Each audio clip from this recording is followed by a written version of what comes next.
Hello दोस्तों, आज रक्षाबंधन और सुबह से मैं देखती हूँ इन दोनों को रक्षाबंधन की जगह तीज मनाते हुए। अभी मजा आएगा ना भिड़ो। फिर मैं लग जाती हूँ अपने काम पर।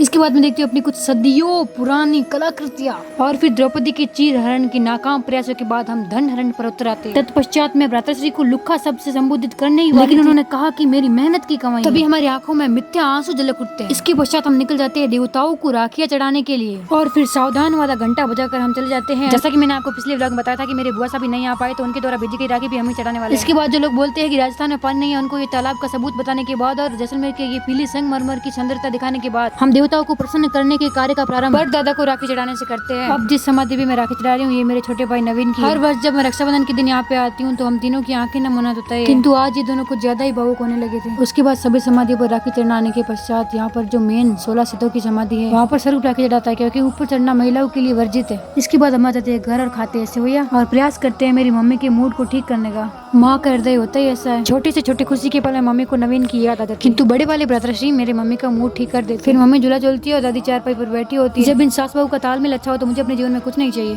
फिर अपनी नव विवाहिता सखी से मिलकर रात्रि भोजन में माता जी की सहायता करती हूँ। इसी के साथ मैं अपने ब्लॉग का एंड करती हूँ। जय श्री कृष्णा, राधे राधे।